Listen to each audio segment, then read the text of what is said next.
আসসালামু আলাইকুম সম্মানিত ভিউয়ার্স। তো অনেকেই আমাদেরকে এসে জিজ্ঞেস করেন যে বা নক দেন যে ভাইয়া লরিক্স প্লাস লোশন আমরা কীভাবে ব্যবহার করবো, লরিক্স প্লাস লোশন ব্যবহারের নিয়ম কী। তো আজকে আমি লরিক্স প্লাস ব্যবহারের নিয়মটা আপনাদেরকে বলে দিচ্ছি। লরিক্স প্লাস ব্যবহারের নিয়ম হচ্ছে, আপনি প্রথমে যে কোনো একটা কীটকনাশক স্যুপ দিয়ে আপনি গোসল করবেন, বা একটা ডেটল সাবান দিয়ে গরম পানি দিয়ে গোসল করবেন। গোসল করার পরে আপনি যদি ফ্যানের নিচে বসেন বা রোদে যান, যে কোনো একটা করলে হবে। ফ্যানের নিচে বসে আপনি গলা থেকে উপরের দিকে বাদ দিয়ে একদম গলা থেকে পা তালা পর্যন্ত সমস্ত শরীরে আঙ্গুলির চিপা চাপায় একটা কোথাও যেন একটা পশম বাদ না খেয়ে এমনভাবে লোশনটা ব্যবহার করবেন।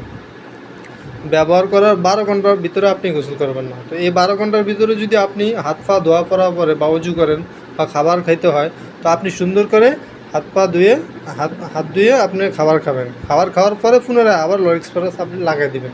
ওই যে যতটুকু জায়গা ধোয়া হয়েছে অতটুকু লাগাই দেবেন। তো 12 ঘন্টা পরে আপনি আবার এই গোসল করে নেবেন, বা 12 ঘন্টার পরেও আপনি গোসল করতে পারবেন। 12 ঘন্টার ভিতরে লাগায় আর গোসল করবেন না। তো আপনি এই নিয়মে একবার লাগানোর পর আপনি পুনরায় 7 দিন পরে আবার একবার এই নিয়মে লাগাবেন, ঠিক আছে।